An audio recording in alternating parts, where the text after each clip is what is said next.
Hold up. I lowered the junky old metal detector and turned to Ernie in surprise. Are you talking about the El Dorado? Ernie looked at me like I'd sat on his last Twinkie. Hello? Earth to George? What do you think I've been talking about this whole time? Honestly, I have no idea, I confessed. I sort of tune you out when you start babbling about Star Trek or ancient history.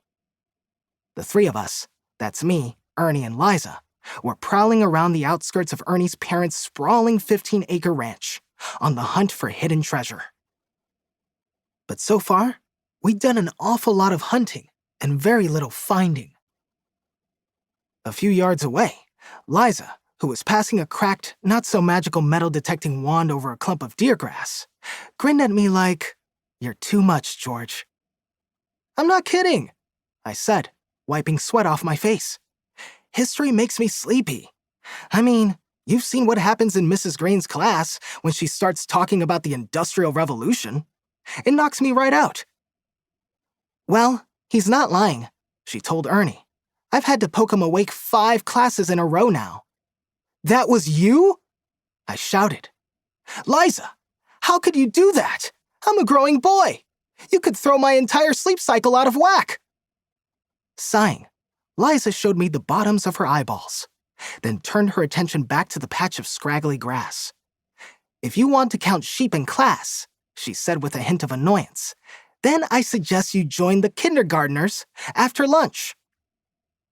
"I already tried that," I admitted, "but Mrs. Herrera told me I was too big for the blankets they hand out."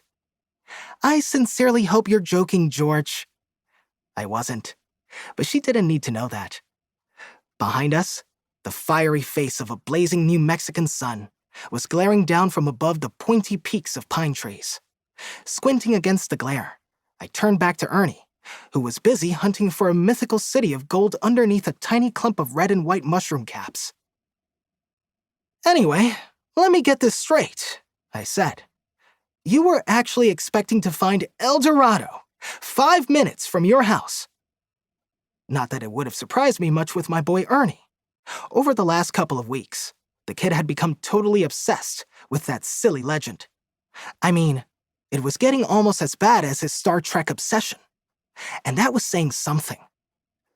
Ernie sighed.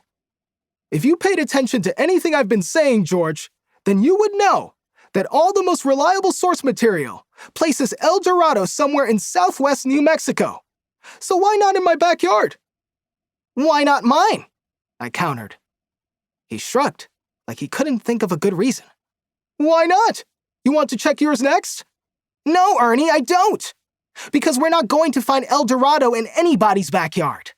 And especially not with these flea market metal detectors that you bought on eBay for $1 each." I shook mine, and a shiny plastic piece came loose and clunked to the ground. "See what I mean?"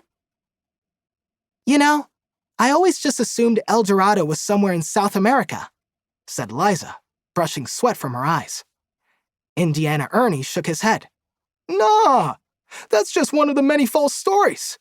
I've also heard Mexico and Guatemala.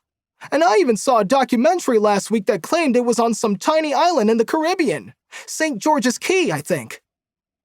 Ernie shrugged. "That's the thing with these uber-famous legends. Different versions pop up all over the place, and the locals usually end up putting their own spin on them. So yeah, there are El Dorado stories all over Central and South America, and they're all a bit different." "But if it's like that, then how do you know which is the authentic one?" I asked. "Usually, the oldest story is the most authentic."